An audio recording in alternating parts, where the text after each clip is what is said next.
प्रभु यीशु मसीह के नाम में फिर से एक बार आप सबको जय मसीह की। और हम अब तक पढ़ रहे हैं परमेश्वर के वचन में विश्वास का सुसमाचार, और इसके विषय में हमने दो बातें देखी। गलातियों के द्वारा विश्वास का सुसमाचार स्वीकार किया गया, और दूसरी बात अब्राहम को विश्वास का सुसमाचार दिया गया। और आइए हम तीसरे भाग को देखें, व्यवस्था के साथ सुसमाचार का संबंध। और आइए हम पवित्र शास्त्र से इसे पढ़ेंगे। आइए, बेहतर है कि हम सभी एक साथ अपनी बाइबल को खोलें। गलातियों 3 अध्याय और 10 आयत से लेकर हम 25 तक इसे पढ़ेंगे। जितने लोग व्यवस्था के कामों पर भरोसा रखते हैं वे सब श्राप के अधीन हैं, क्योंकि लिखा है कि जो कोई व्यवस्था की पुस्तक में लिखी हुई सब बातों को करने में स्थिर नहीं रहता वह श्रापित है। पर यह बात प्रकट है कि व्यवस्था के द्वारा परमेश्वर के यहाँ कोई धर्मी नहीं ठहरता, क्योंकि धर्मी जन विश्वास से जीवित रहेगा। पर व्यवस्था का विश्वास से कुछ संबंध नहीं, पर जो उनको मानेगा वह उनके कारण जीवित रहेगा।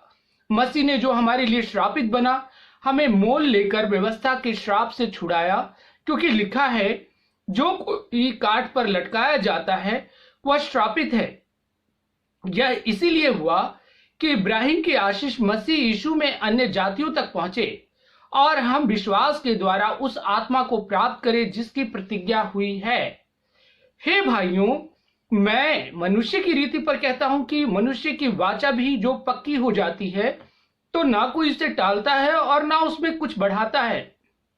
निदान प्रतिज्ञाएं इब्राहिम को और उसके वंश को दी गई। वह यह नहीं कहता कि वंशों को जैसे बहुतों के विषय में कहा, पर जैसे एक के विषय में कि तेरे वंश को, और वह मसीह है। पर मैं यह कहता हूं कि जो वाचा परमेश्वर ने पहले से पक्की की थी उसको व्यवस्था 430 वर्ष के बाद आकर नहीं टाल दी थी कि प्रतिज्ञा व्यर्थ ठहरे, क्योंकि यदि मिरास व्यवस्था से मिली है तो फिर प्रतिज्ञा से नहीं, परंतु परमेश्वर ने इब्राहिम को प्रतिज्ञा के द्वारा दे दी है। तब फिर व्यवस्था क्या रही?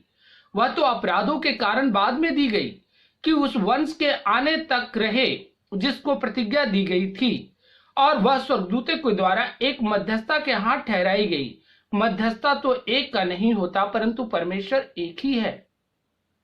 तो क्या व्यवस्था परमेश्वर की प्रतिज्ञाओं के विरोध में है? कदापि ना हो, क्योंकि यदि ऐसी व्यवस्था दी जाती जो जीवन दे सकती तो सचमुच धार्मिकता व्यवस्था से होती। परंतु पवित्र शास्त्र ने सबको पाप के अधीन कर दिया, ताकि वह प्रतिज्ञा जिसका आधार यीशु मसीह पर विश्वास करना है, विश्वास करने वालों के लिए पूरी हो जाए। पर विश्वास के आने से पहले व्यवस्था की अधीनता में हमारी रखवाली होती थी, और उस विश्वास के आने तक जो प्रकट होने वाला था हम उसी के बंधन में रहे। इसीलिए व्यवस्था मसीह तक पहुंचाने को हमारा शिक्षक हुई है कि हम विश्वास से धर्मी ठहरे, परंतु जब विश्वास आ चुका तो हम अब शिक्षक के अधीन ना रहे। और आज हम इन वचनों का अध्ययन करेंगे, और हमने जिस प्रकार से हम शीर्षक में देखते हैं व्यवस्था के साथ सुसमाचार का संबंध, 3 अध्याय 10 से 25 हमने पढ़ा। और एक बात साफ साफ हमें समझ लेनी चाहिए कि व्यवस्था का विश्वास से कुछ संबंध नहीं। जब हम यहां पर पद 3 का 12 जब हम पढ़ते हैं, वहां पर पौलुस प्रेरित साफ साफ कहते हैं पर व्यवस्था का विश्वास से कुछ संबंध नहीं, तो कोई संबंध नहीं है। लेकिन इस बात को हम स्पष्ट रूप से समझ पाए कि किस प्रकार से जो है व्यवस्था क्या प्रकट करती है, और किस प्रकार से हमने जो है मसीह के द्वारा उद्धार को प्राप्त किया है विश्वास करने के द्वारा। ओके, आइए अब हम अपने नोटबुक में जैसे हम देखते हैं व्यवस्था के श्राप से छुटकारा, 3 अध्याय 10 से 14। वचन को, जैसे हमने अभी पढ़ा कि व्यवस्था के श्राप से छुटकारा। अब देखिए पौलुस प्रेरित इस बात को उन लोगों को बता रहे हैं कि जो व्यवस्था आई, वो व्यवस्था ने जो है क्या किया। व्यवस्था, आप इसको समझ लीजिए, व्यवस्था जो कि नियम, हम दूसरे शब्द में कह सकते हैं कि व्यवस्था जो है वो नियम के रूप में लोगों को दिया गया। अब देखिए जो व्यवस्था क्या प्रकट करती है, व्यवस्था पाप को प्रकट करती। देखिए अगर हम कोई गलती करते हैं, हमें कैसे पता? जब तक वो किसी नियम में ना बांधा गया। सोच लीजिए कि हम गाड़ी चला रहे हैं और रेड लाइट आता है और हम रुक जाते हैं, क्योंकि हमें मालूम है अगर हम इसको क्रॉस करेंगे तो हम पर फाइन हो जाएगा। और उसी प्रकार से व्यवस्था ने पाप को प्रकट किया। पहले लोगों को नहीं मालूम था कि मतलब क्या ये पाप है या नहीं है। वो जो है वो जो भी कर रहे थे वो आराम से वो कर रहे थे, क्योंकि उनको नहीं मालूम था ये करना चाहिए या नहीं करना चाहिए। लेकिन जब हम देखते हैं मूसा की व्यवस्था दी गई तो साफ साफ सारी बातों का जिक्र किया गया, ये चीज करना है, ये नहीं करना है, इससे दूर रहना है, परमेश्वर के लिए इस प्रकार से करना है। तो काफी चीजों को जो है व्यवस्था के अनुसार दिया गया। और आप देखिए व्यवस्था ने लोगों को कहीं ना कहीं कैद कर दिया और व्यवस्था ने उनके पापों का आभास करवाया। व्यवस्था ने उनके जीवन में प्रकट किया कि वो पापी हैं। व्यवस्था जरूरी था। क्यों? क्योंकि वैसे मालूम नहीं था कि वो पाप कर रहे, लेकिन उनको मालूम नहीं चल रहा था कि हाँ भाई वो पाप है या नहीं है। लेकिन जब व्यवस्था आई तो लोग उसमें कैद हो गए। क्योंकि देखिए जब हम वचन में पढ़ते सो जितने लोग व्यवस्था के कामों पर भरोसा रखते हैं वे सब श्राप के अधीन हैं। क्योंकि लिखा है जो कोई व्यवस्था की पुस्तक में लिखी हुई सब बातों को करने में स्थिर ना रहता वह श्रापित है। अब देखिए इस वचन से हम एक बात साफ साफ समझ सकते हैं कि पहली बात तो अगर 10 आज्ञा को हम देखते हैं, ठीक है, एक व्यक्ति व्यभिचार नहीं करता है लेकिन वो जो है झूठ बोल रहा है, यानी कि वो पूरी आज्ञाओं का पालन, उसे पूरी की पूरी 10 आज्ञा को मानना बहुत जरूरी है। और देखिए ये आसान नहीं है कि 10 आज्ञाओं को, तो अगर वो एक आज्ञा में भी चूक गया तो उसका परिणाम क्या होगा कि वो पापी ठहर चुका है, वो धार्मिकता से वंचित हो गया। इसीलिए इस बात को बताने के लिए पौलुस स्पष्ट कहते हैं, पर यह बात प्रकट है कि व्यवस्था के द्वारा परमेश्वर के यहां कोई धर्मी नहीं ठहरता, क्योंकि धर्मी जन विश्वास से जीवित रहेगा। आप देखिए पौलुस प्रेरित इस बात को साफ साफ कहते कि धर्मी जन कैसे जीवित रहेंगे। हाँ, धर्मी जन, हम सोच रहे कि कर्म के अनुसार, क्योंकि जो गलातियों की कलीसिया की जो समस्या थी वो यही समस्या थी उनके लिए कि अब जो ठीक है हमने मसीह को मान लिया, ग्रहण कर लिया, अब हम जी रहे हैं, हाँ जी रहे हैं, तो अब कैसे जिए? तो कैसे जिए उसके लिए जो गलत शिक्षा देने वाले लोग यहूदीवादियों ने उन्हें भ्रमित किया और इस बात को उनको सिखाया कि अब तो भाई आपको जो है खतना करवाना चाहिए, आपको मूसा की व्यवस्था का पालन करना चाहिए। और पौलुस इस बात का खंडन करते, इस बात का विरोध करते, वो साफ कहते कि व्यवस्था का विश्वास से कोई संबंध नहीं है, कोई मतलब नहीं है।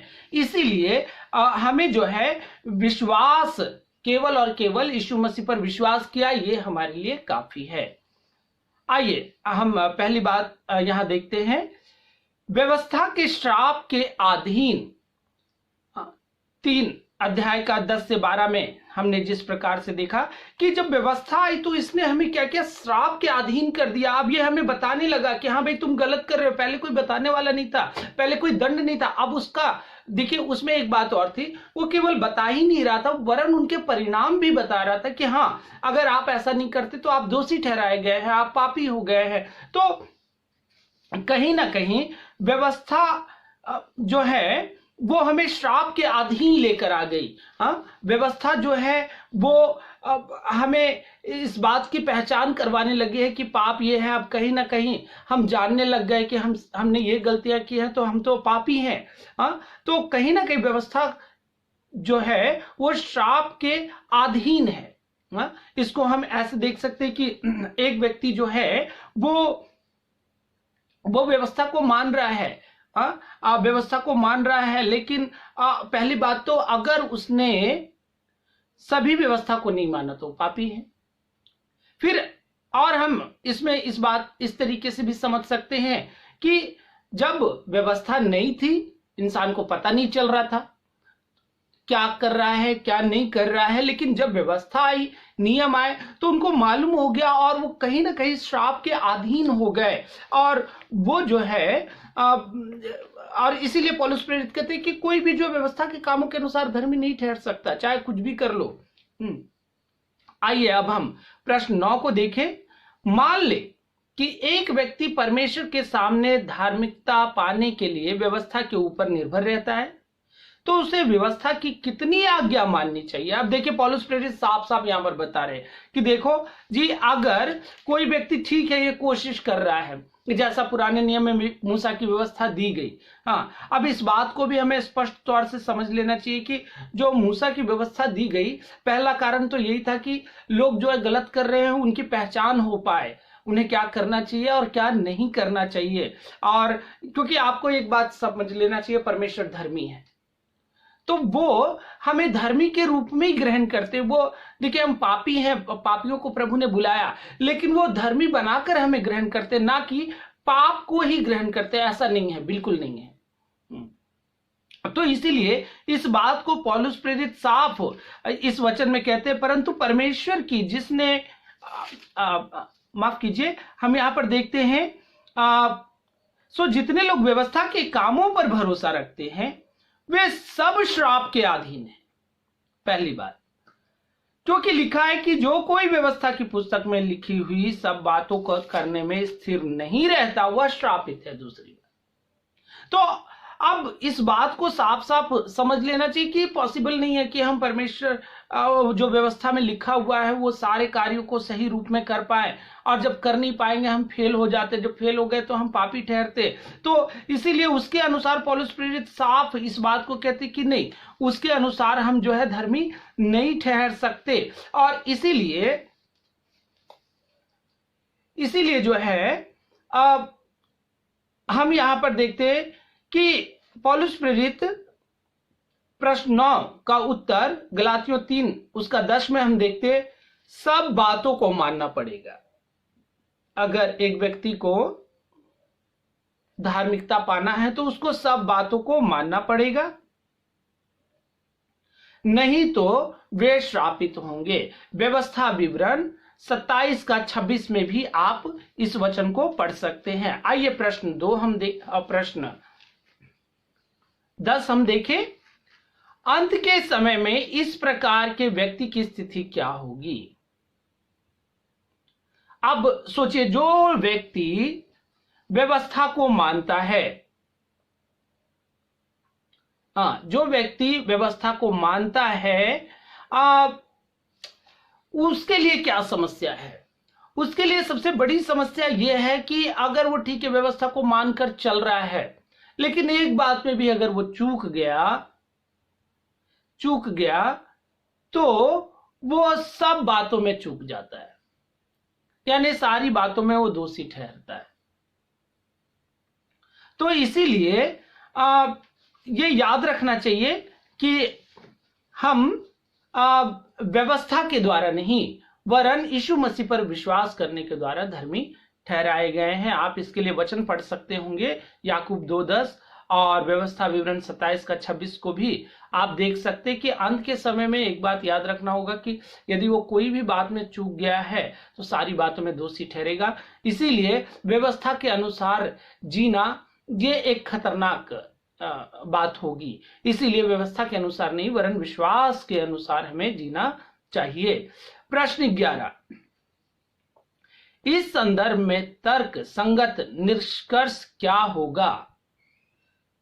गलातियों 3:11 पौलुस किसके भविष्यवाणियों को उद्धृत करता है? हबकुक 2:4 में हम लोग देखते हैं। अब देखिए, जब हम इसको देखते हैं, पहली बात जो पौलुस प्रेरित ने इस बात को साफ कहा है कि धर्मी जन विश्वास से जीवित रहेगा। व्यवस्था के द्वारा परमेश्वर के यहाँ कोई धर्मी नहीं ठहरता, क्योंकि धर्मी जन केवल और केवल विश्वास से जीवित रहेगा। तो हम इस बात को साफ बगैर संदेह हम इस बात को कह सकते हैं कि व्यवस्था से नहीं, क्योंकि भाई वो तो हमारे लिए श्राप लेकर आया, वो तो हमारे लिए बंधन लेकर आया है, तो हम उसके द्वारा उद्धार नहीं पा सकते। हम कर्म के ऊपर अगर निर्भर होंगे तो कर्म हमें नहीं बचा सकता, चाहे शारीरिक कर्म हो, चाहे किसी प्रकार का बाहरी कर्म हो, लेकिन ये हमें नहीं बचा सकते। तो केवल और केवल हम लोग यीशु मसीह पर विश्वास करने के द्वारा ही धर्मी ठहरते। पौलुस इस बात को स्पष्टता से लोगों को बताते हैं। ओके, अब हम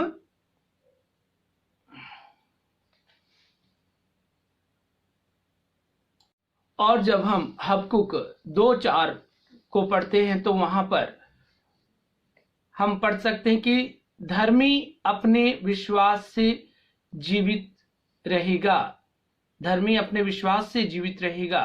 और इस बात को जो है हबकुक भविष्यवक्ता ने पहले से ही जो है बताया है, और उसी वचन को लेकर पौलुस प्रेरित जो है लोगों को शिक्षा दे रहे हैं, लोगों को बता रहे हैं। और आइए अब हम अगले प्रश्न की ओर जाएं, और भाग 2 में हम देखते हैं यीशु मसीह के द्वारा श्राप से छुटकारा, और इसके लिए 3 अध्याय 13 से 14 वचन हम पढ़ते हैं। और यहां पर देखते हैं मसीह ने जो हमारे लिए श्रापित बना, हमें मोल लेकर व्यवस्था के श्राप से छुड़ाया, क्योंकि लिखा है जो कोई काट पर लटकाया जाता है वो श्रापित है। अब यहां पर अब एक बात हमें साफ साफ समझना चाहिए कि जबकि पहले जो है वो हम सब श्राप में थे, हम सभी लोग श्रापित थे, पाप के कारण हम सभी लोग श्रापित थे, हम पर दंड की आज्ञा हुई थी। और जो है यीशु मसीह ने जो है हमारे लिए अपने आप को कलवरी क्रूस पर दे दिया, और उसके कारण हम लोग जो है बचाए गए। तो अब ये इस बात को साफ साफ समझ लेना चाहिए कि इसीलिए हमें यीशु मसीह पर विश्वास करना चाहिए, क्योंकि उन्होंने हमारे लिए कीमत चुकाई है, उन्होंने हमारे लिए अपने आप को दे दिया है। प्रश्न 12 में हम देखते हैं गलात 3:3 के अनुसार व्यवस्था के श्राप से हमें किसने छुड़ाया? हमारे छुटकारे के लिए क्या कीमत चुकाई गई? अब इसके बारे में हम उत्तर हम देखते हैं।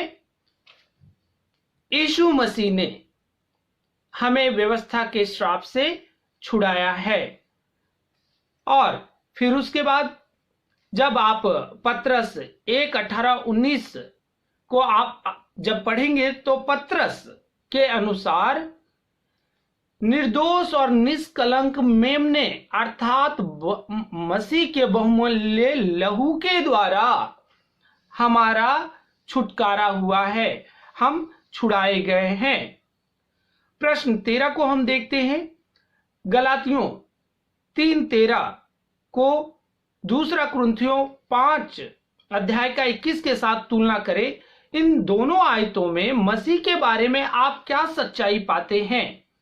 अब प्रश्न 13 को जब हम देखते हैं तो दोनों में एक बात स्पष्ट तौर से कही गई कि हमारे लिए श्रापित बना, मसीह जो है हमारे लिए श्रापित बना है। देखिए वो जो भी काट पर लटकाया जाता है वो श्रापित है, लेकिन ऐसा नहीं है कि भाई काट पर लटका दिया गया तो वो श्रापित ही है, बल्कि उस पर जुर्म तो है वो पहले से तय हो जाते हैं, चाहे वो किसी रीति से भी दिया गया हो। लेकिन हम यहाँ पर देखते हैं कि जो काट पर काट पर लटकाया गया, क्योंकि इसीलिए तो वो दंड दिया गया है, क्योंकि उन्होंने गुनाह किया। और वो जो गुनाह था वो किसका था? वो हमारा गुनाह। इसीलिए बाइबल कहती है कि हमारे लिए श्रापित बना, हम पर वो श्राप आने, हमें वो श्राप मिला हुआ था, हम पर वो दंड किया गया हुए थे, और हमारे लिए यीशु पापी ठहरे। इस बात को पौलुस प्रेरित साफ साफ बताते हैं। इसीलिए हमें इस बात को स्पष्ट रूप से समझ जाना चाहिए कि मसीह ने हमारे लिए अपने आप को दिया है, वो हमारे लिए श्रापित बन गया। उसने गुनाह नहीं किया था, लेकिन वो जो गुनाह नहीं किया उसकी सजा को उन्होंने पाया। क्यों? क्योंकि हम पापी थे, और इसीलिए उन्होंने हमें व्यवस्था के श्राप से छुड़ाया है। मसीह ने व्यवस्था के श्राप से छुड़ाया है, और छुड़ाने के लिए उन्होंने कीमत चुकाई है।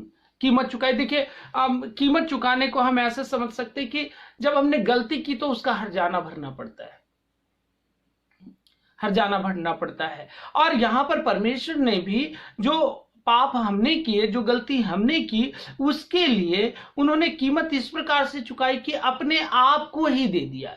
क्योंकि आप जैसा जानते हैं कि व्यवस्था के कानून के अनुसार जब कोई पाप करता है तो उसके लिए जो है पशुओं के लहू की मांग की गई। लेकिन ये वो क्या था? थोड़े समय के लिए। और ये भी हम व्यवस्था में इन बातों को होते हुए देखते हैं। लेकिन नए नियम में एक ही बार में मसीह ने सब बातों के लिए कीमत चुका दी। अब हमें किसी और बातों के लिए कोई बलिदान चढ़ाने की आवश्यकता नहीं है, वरन केवल और केवल मसीह पर विश्वास करने के द्वारा हम छुड़ाए गए हैं, हम बचाए गए हैं। प्रश्न 14 को हम देखते हैं। यीशु मसीह के मृत्यु के द्वारा आप किन दो आशीषों को पाते हैं? अब देखिए, अब हम जब गलातियों 3:14 जब आप पढ़ेंगे तो वहां पर हम देखेंगे कि कौन सी दो बातें हैं, कौन सी दो बातें। तो आइए हम उस वचन को पढ़ें। और वहां लिखा है, यह इसीलिए हुआ कि इब्राहिम की आशीष मसीह यीशु में अन्य जातियों तक पहुंचे, और हम विश्वास के द्वारा उस आत्मा को प्राप्त करें जिसकी प्रतिज्ञा हुई है। तो देखिए, यहां पर हम देखते हैं कि इन दोनों आयतों में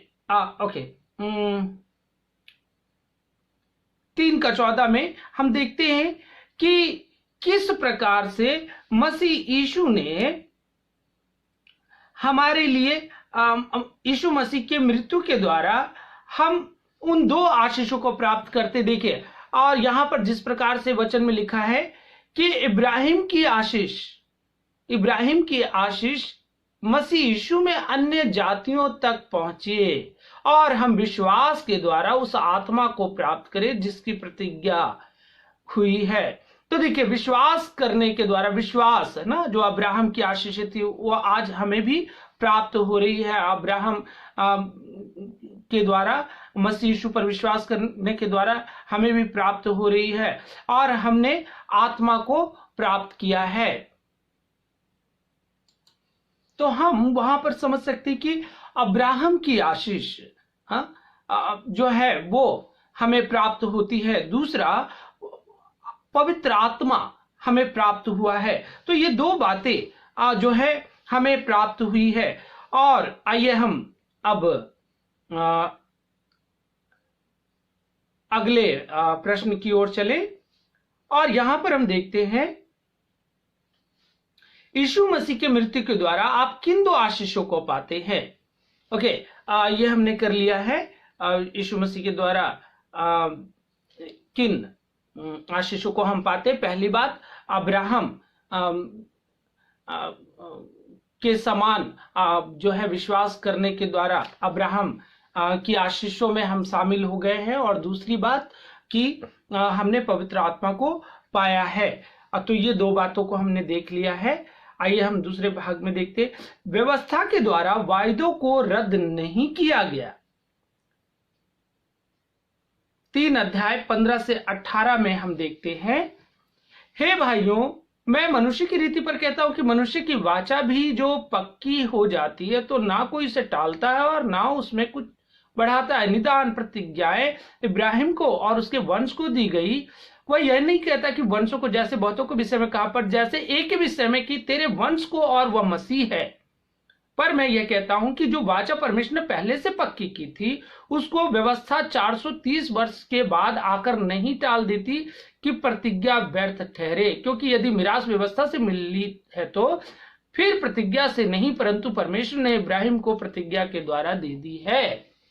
अब इस बात को स्पष्ट तौर से पौलुस प्रेरित यहां पर बताते हैं कि अब जो व्यवस्था के द्वारा वायदे को रद्द नहीं किया। देखिए एक बात साफ साफ समझ लीजिए, यीशु मसीह खत्म करने के लिए नहीं आए थे, अगर हम सोचे तो। लेकिन मैं आप इस तरीके से सोचता हूं कि यीशु जो है वो पूरा करने के लिए आए थे, यानी जो व्यवस्था दी गई थी वो अधूरी थी, और वो अधूरी थी, वो पूरी नहीं थी। तो इसीलिए हमें इस बात को बेहतर तरीके से समझना चाहिए कि यीशु मसीह ने व्यवस्था को, बल्कि व्यवस्था नहीं आती तो बहुत समस्या थी, व्यवस्था नहीं आती तो पाप पता ही नहीं लगता, लोगों को मसीहा की जरूरत ही नहीं पड़ती, कि उन्हें मालूम ही नहीं होता कि भाई हम पापी हैं और क्या करना है क्या नहीं करना। तो उनको मालूम हुआ, मनुष्य को देखिए मालूम हुआ कि ये करने में असमर्थ है, कोई मसीहा चाहिए जो उनको बचाने के लिए आएगा, कोई उनको छुड़ाने के लिए आएगा। तो जब वो पाप के बारे में बेहतर ढंग से जान पाए, जो कि व्यवस्था ने प्रकट किया, तो तभी उनको उद्धार की आवश्यकता महसूस हुई। और यही कारण है कि हम कह सकते हैं कि यीशु मसीह ने जो है वो पूरा किया है। जो बातें अधूरी रह गई थी, जिसके बारे में भविष्यवाणियां की गई थी, वो बातें पूरी होती हैं यीशु मसीह के द्वारा। और इसीलिए देखिए, अब जब हम यहां पर 3 अध्याय 15 से 18 तक में पढ़ते हैं, तो पौलुस प्रेरित इस बात को साफ साफ कहते हैं कि हे भाइयों, मैं मनुष्य की रीति पर कहता हूं कि मनुष्य की वाचा भी जो पक्की हो जाती है तो ना कोई उसे टालता है और ना उसमें कुछ बढ़ाता है। निदान प्रतिज्ञाएं इब्राहिम को और उसके वंश को दी गई। हाँ, वह यह नहीं कहता कि वंशों को जैसे बहुतों के विषय में कहा, पर जैसे एक के विषय में कि तेरे वंश को और वह मसीह है। पर मैं यह कहता हूं कि जो वाचा परमेश्वर ने पहले से पक्की की थी, उसको व्यवस्था 430 वर्ष के बाद आकर नहीं टाल देती कि प्रतिज्ञा व्यर्थ ठहरे। अब देखिए, इस बात को साफ साफ समझ लेना है कि अब्राहम के साथ में जो परमेश्वर ने अब्राहम को जो प्रतिज्ञा दी गई, और उसके बाद मूसा को जो व्यवस्था दी गई, वाचा दी गई, उसमें देखिए फर्क है। वो यहां पर साफ लिखा है, जब आप यहां पर पढ़ते तो लिखा है 430 वर्ष के बाद आकर नहीं टाल देती। तो अब जो चीजें मिली हैं, उस बात को हमें ध्यान देना चाहिए कि जो चीजें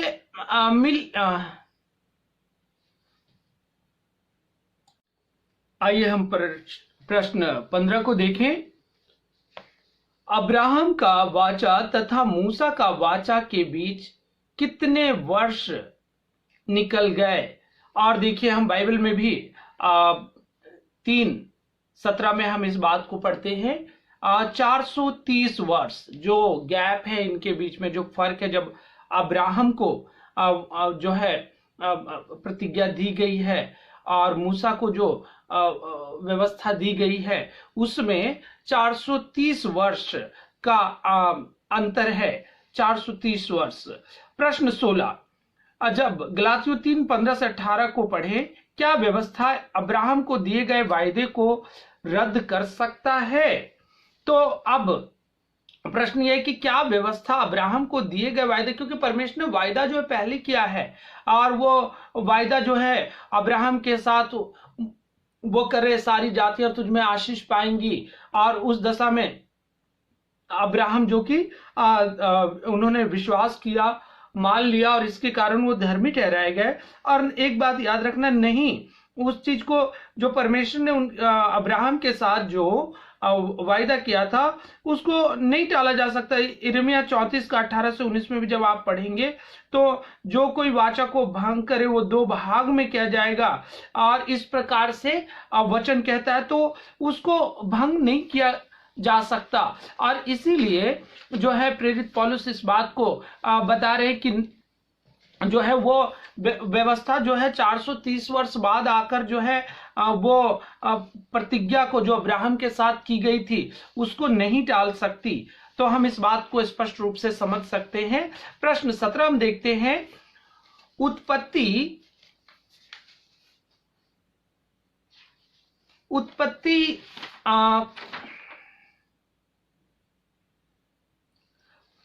15:9 से लेकर 11 में पढ़ें। यह वायदा का वाचा कहा जाता है। इस वाचा पर कैसे मोहर लगाया गया था तथा इसे प्रभावशाली बनाया गया था।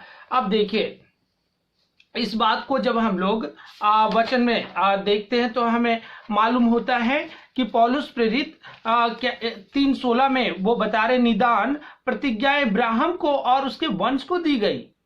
हाँ, वो यह नहीं कहता कि वंशों को जैसे बहुतों के विषय में कहा, पर जैसे एक के विषय में तेरे वंश को, और वह मसीह है। तो ऐसा प्रतीत होता है कि परमेश्वर ने जो वायदा किया प्रतीत होता है, और कि परमेश्वर ने अब्राहम के साथ मसीह के लिए वायदा किया। और हम देखते हैं कि कैसे अब्राहम की जो आशीष है सारी जातियों को। देखिए, एक बात स्पष्ट तौर से ऐसे समझिए कि अगर मसीह नहीं होते तो अब्राहम के आशीषों में सारी जातियां कैसे आशीष पा सकती थी, क्योंकि वो लोग विश्वास नहीं करते। तो कैसे अब्राहम के आशीषों में शामिल हो सकते थे? कैसे जो अब्राहम से जो परमेश्वर ने प्रतिज्ञा की थी वो पूरी होती? और यही कारण है मेरे प्रियो के स्पष्ट तौर से पौलुस प्रेरित बताते कि वो मसीह है। जो वो मसीह है जो है जो प्रतिज्ञा मिली है इब्राहिम को, उसके वंश को दी गई, वह जो है वो मसीह है। तो इस बात को पौलुस साफ कहते हैं कि वो मसीह के द्वारा, देखिए अब्राहम को मिली लेकिन मसीह के द्वारा वो पक्का हो गया, उसको कोई भी बदला नहीं जा सकता। अब उस पर विश्वास करने के द्वारा सारी जातियां जो है अब्राहम की आशीषों में शामिल हो गई। जो अब्राहम को परमेश्वर ने आशीष दी, तेरे द्वारा सारी जातियां आशीष पाएंगी, उसमें हम सभी लोग अब शामिल हो गए। इसीलिए हम कह सकते हैं कि मसीह के क्रूस के द्वारा ये जो है वायदा ये प्रभावशाली हो गया। ओके, आइए हम प्रश्न 18 को देखें। वायदों का वाचा अब्राहम तथा उसके वंश के लिए बनाया गया था। अब्राहम का वंश कौन है? अब सीधा हम ये एक बात समझ सकते, अब इसीलिए वो पौलुस प्रेरित कहते कि जैसे बहुतों के लिए कहा जाता वैसे नहीं कहा, वरन एक के लिए कहा है। एक के लिए कहा है। इसीलिए इस बात को स्पष्ट तौर से हमें समझ लेना चाहिए, मानना चाहिए कि वो यीशु मसीह है। वंश, अब्राहम का वंश यीशु मसीह है। और यीशु मसीह के बारे में कहा गया है, क्योंकि हम यीशु पर ही तो विश्वास करके जो है अब्राहम के आशीषों में अब्राहम को विश्वासियों का पिता कहा जाता है। इसीलिए स्पष्ट तौर से हम इस बात को समझ सकते हैं कि वो मसीह है। ओके, प्रश्न 19, आइए हम इस सच्चाई को नए वाचा के साथ लागू करते हैं। उदाहरण के तौर पर सुसमाचार, क्या आज यह बदला जा सकता है? देखिए, बिल्कुल भी नहीं बदला जा सकता, बिल्कुल भी नहीं। देखिए साफ है, इसीलिए पौलुस प्रेरित बता रहे हैं, हर तरीके से उन्होंने जो है परमेश्वर के वचन से अब्राहम का सिद्धांत लिया, और अब्राहम जो है इनके पूर्वज हैं, जो यहूदीवादी और गलातियों की जो कलीसिया है, जिस व्यवस्था को वो लोग सिखा रहे थे उससे भी पहले जाकर जो है पौलुस उनको सिखाते। तो इसीलिए आज भी किसी रीति से अब्राहम को जो आशीष दी गई है वो पूरी हो रही है दुनिया के अंदर। हम लोग भी उसमें आते कि हम लोगों ने भी प्रभु पर विश्वास किया, और आज हम जो अब्राहम हमारे पिता कहलाए जाते हैं, विश्वासियों के पिता के रूप में देखे जाते हैं। ओके, सो इस बात को हमने बेहतर तरीके से समझ लिया है। ओके, आइए हम तीसरी बात को देखें। व्यवस्था हमें मसीह की ओर ले जाने के लिए दी गई। अब सवाल ये उठता है कि भाई जब व्यवस्था का कोई मतलब ही नहीं है। व्यवस्था को पूरी रूप से खंडन किया जा रहा है, उसे खत्म किया जा रहा है और कहा जा रहा है कि नहीं, उसको मानने की कोई आवश्यकता ही नहीं है, उसके द्वारा तो उद्धार ही नहीं है। तो फिर उसका क्या कार्य है व्यवस्था, जबकि यहाँ पर हम इसके बारे में भी देखेंगे। व्यवस्था हमें मसीह की ओर ले जाने के लिए दी गई, तो व्यवस्था क्यों दी गई, अब यह सवाल आता है। आइए हम प्रश्न को देखेंगे।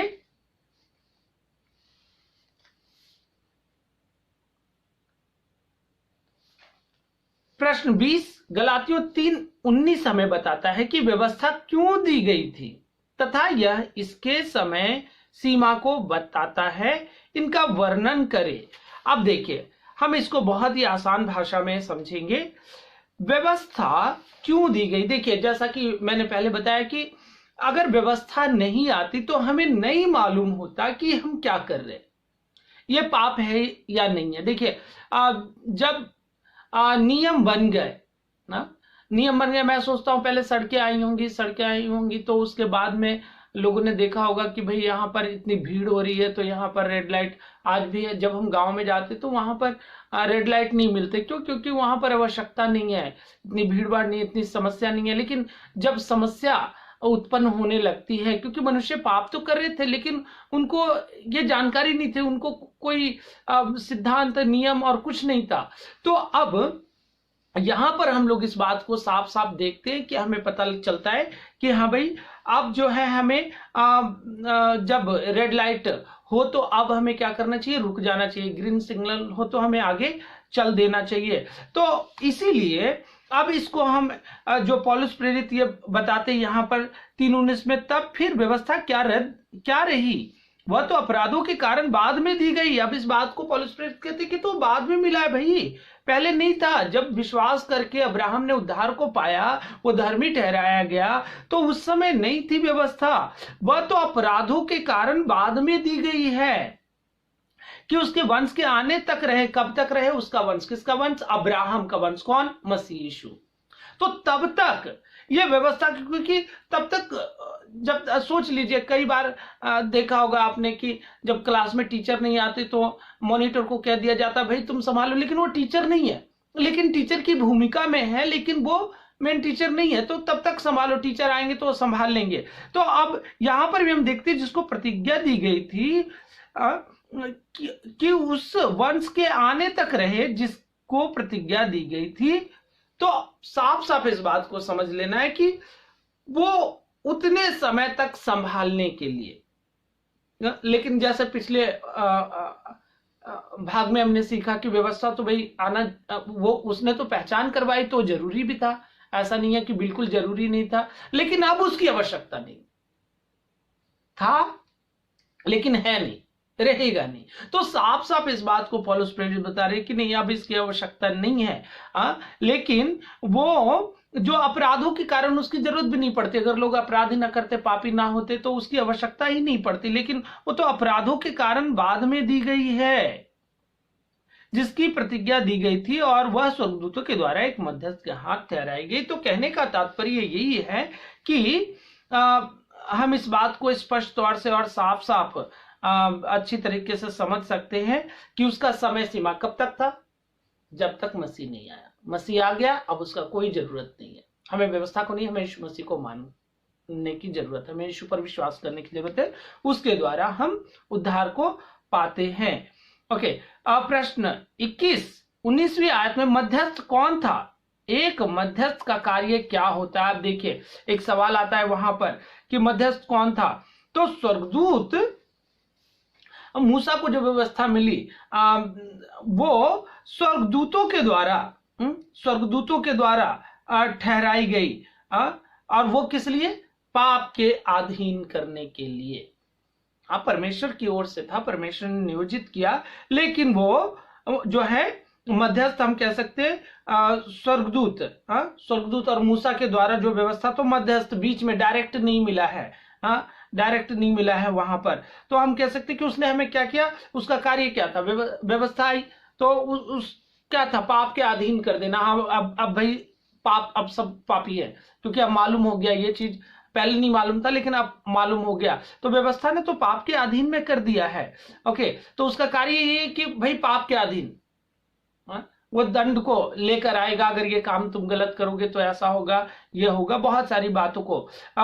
तो साफ इस बात को समझ लेना है हमें कि जो है व्यवस्था हमें मिली है तो स्वर्गदूत और मूसा के द्वारा दी गई। तो आप जब सोच लीजिए कि तो मध्यस्थ, तो उसका कार्य क्या था? सब लोगों को अधीन कर देना, सब लोगों को पापी ठहराना, दोषी ठहराना। ओके, प्रश्न 22, क्या व्यवस्था यीशु मसीह के आने से पहले लोगों के उद्धार के लिए था? अब कह रहा है क्या व्यवस्था यीशु के आने से पहले नहीं था जी? अब इसके लिए हम वचन में पढ़ते हैं 3 अध्याय का 21 से 23 में हम देखते हैं, पर विश्वास के आने से पहले व्यवस्था की अधीनता में हमारी रखवाली होती थी, और उस विश्वास के आने तक जो प्रकट होने वाला था हम उसी के बंधन में रहे। इसीलिए व्यवस्था मसीह तक पहुंचाने को हमारा शिक्षक हुई कि हम विश्वास से धर्मी ठहरे, परंतु जब विश्वास आ चुका तो अब शिक्षक के अधीन ना रहे। साफ साफ पौलुस प्रेरित कह रहे इस बात को कि अब देखो, व्यवस्था यीशु के आने से पहले लोगों के लिए उद्धार के लिए था, तो इस बात को हम ऐसे कह सकते हैं कि वो एक संभालने वाला था कि हाँ भाई लोग गलत रास्ते पे ना चले, लोग पाप ना करें, लोग सही से जिए। लेकिन अब वो एक शिक्षक के तौर पे रहा, लेकिन अब जबकि विश्वास आ चुका है तो उसकी आवश्यकता नहीं है। वो जब तक सोच लीजिए विश्वास नहीं आया था, नहीं यीशु मसीह नहीं आए थे, तब तक के लिए ठीक था, लेकिन अब उसकी कोई भी आवश्यकता नहीं है। तो इसीलिए जो प्रश्न है हमारा कि क्या व्यवस्था यीशु मसीह के आने से पहले लोगों के उद्धार के लिए था, तो हम इस बात को समझ सकते नहीं, उद्धार के लिए नहीं था, लेकिन वो उनको समझाने, नहीं ये मत करो, ऐसा मत करो, लेकिन वो किसी रीति से उनको उद्धार नहीं दे सकता था, क्योंकि व्यवस्था तो नियम में चलना पड़ेगा आपको। लेकिन जैसा वचन में लिखा कि एक बात में भी चूक गया तो सारी बातों में दोषी ठहरेगा। तो कहीं से बस हम इतना समझ लीजिए कि ठीक है, वो तब तक के लिए ठीक था, लेकिन अब ठीक नहीं है, क्योंकि अब हमारे पास विश्वास आ चुका है, हमारे पास यीशु मसीह आ चुके हैं, इसीलिए अब व्यवस्था की कोई आवश्यकता नहीं है। प्रश्न 23 में हम देखते हैं, वहां पर खाली स्थान को हम लोग पूरा करेंगे, और इसको खुद से ही हम लोग कर सकते हैं। 24 एवं 25 आयत कहता है कि व्यवस्था, ओके, आइए हम इसको 24 और 25 वचन, इसलिए व्यवस्था मसीह तक पहुंचने को हमारा शिक्षक हुई है। तो यह हम लिख सकते हैं व्यवस्था मसीह तक पहुंचने के लिए हमारा शिक्षक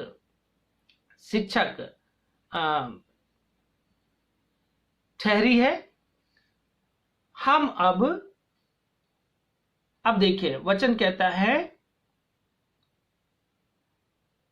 हम अब शिक्षक के अधीन ना रहे, तो आप यहां पर लिख सकते हैं व्यवस्था मसीह तक पहुंचने के लिए, फिर उसके बाद आप कि हम विश्वास से धर्मी ठहरे, पहुंचने के लिए हमारी शिक्षक हुई। हम इसको आप 24 और 25 दोनों आयतों को आप पढ़ लीजिए अच्छा से, और उसके बाद इसको पूरा कीजिए, आसान होगा। ओके, प्रश्न 24, इस भाग का समापन करने के लिए परमेश्वर के छुटकारे की योजना में व्यवस्था का क्या उद्देश्य था? अब देखिए, इस भाग में अगर हम एक शब्दों में कहें तो व्यवस्था के द्वारा मसीह के वाचा को अब्राहम के साथ पूरा किया गया है। क्या उद्देश्य था? देखिए, व्यवस्था भी उद्देश्य के बगैर तो है नहीं, उसका भी उद्देश्य है। तो उसका क्या उद्देश्य था? उसका यही उद्देश्य था कि वो मसीह तक पहुंचाए, कि सही सलामत वो हमें मसीह तक पहुंचाए। लेकिन हमें जो है ताकि हम लोग क्या है कि अब्राहम को जो प्रतिज्ञा दी गई उसमें हम लोग आशीष को प्राप्त कर सके, ये इस उद्देश्य को हम समझ सकते हैं। 4 में हम देखते हैं विश्वास के द्वारा परमेश्वर की संतान, गलातियों 3:26 से 29 हम इसे पढ़ सकते हैं। और हम प्रश्न में जाएंगे। प्रश्न 25, परमेश्वर की संतान 3:26 शीर्षक बहुत सारी बातों को लागू करता है, वे क्या है?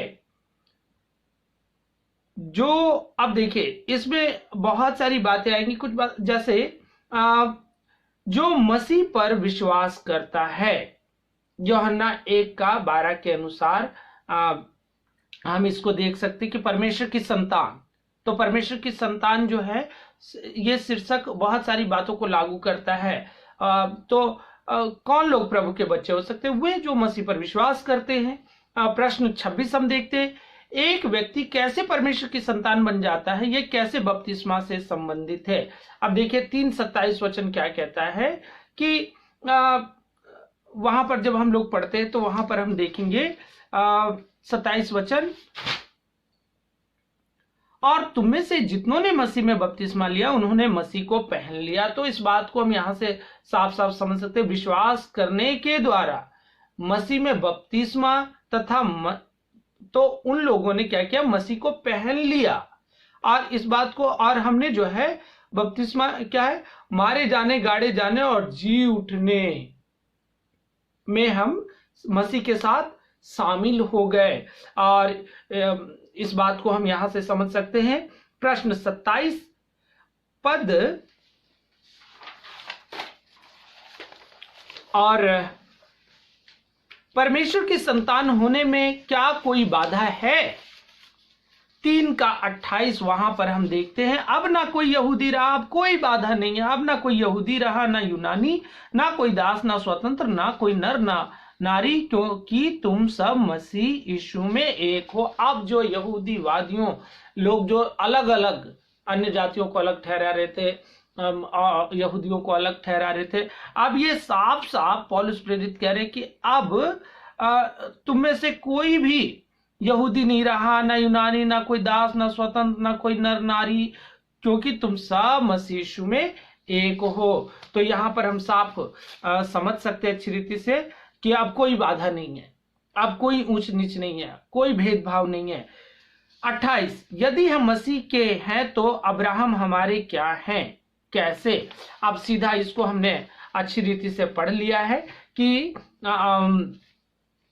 हम देखते हैं, यदि हम मसीह के तो अब्राहम हमारे कौन है, हमारे, हम कह सकते हैं पिता, हाँ, विश्वासियों के पिता कहलाए जाते। तो हम यीशु मसीह पर विश्वास करते तो हमारे पिता है। तो हमारे तो अब्राहम हमारे क्या है, तो हमारे पिता है। कैसे? अब इस बात को हमने जान लिया है कि जो प्रतिज्ञा अब्राहम को मिली उसमें तो हम सब शामिल हो गए, क्योंकि जैसा परमेश्वर ने अब्राहम को प्रतिज्ञा, तेरे द्वारा जो है सब जातियां आशीष पाएंगी, तो हम सब लोग उसमें शामिल हो गए। और इस प्रकार से, और वो कैसे हुआ कि मसीह, जो वंश मसीह को प्रकट किया गया है वो मसीह है। तो मसीह पर जब हम विश्वास करते हैं तो उसके अनुसार हम कह सकते कि अब्राहम जो है वो हमारे पिता हैं, विश्वासियों के पिता हैं। सो मैं उम्मीद करता हूं कि आप अच्छी रीति से इस गलातियों के अध्ययन को समझ पा रहे हैं। और यदि कोई प्रश्न है तो आप कृपया व्हाट्सएप में आप पूछ सकते हैं, और जब ऑनलाइन क्लास होती है उसमें भी आप लोग पूछ सकते हैं। अब मैं उम्मीद करता हूं कि आपको अच्छी रीति से समझ में आया होगा, और इसको स्पष्ट रूप से देखिए, आज जो हमने सीखा है उसको हम आसानी से समझ सकते हैं, इसमें कोई भी समस्या नहीं है। जो समस्या कलीसिया के अंदर यहूदियों वादियों के द्वारा आई थी, पौलुस किस प्रकार से उसका निवारण कर रहे हैं, किस प्रकार से गलातियों की कलीसिया को बता रहे हैं। और खासकर यहाँ पर हमने साफ साफ देखा है कि पौलुस प्रेरित ने परमेश्वर के वचन का इस्तेमाल किया और अब्राहम का उदाहरण दिया, और उन्होंने समझाया, बताया कि जो है व्यवस्था के द्वारा नहीं, केवल धर्मीजन विश्वास से जीवित रहेगा। परमेश्वर आप सबको आशीष दे।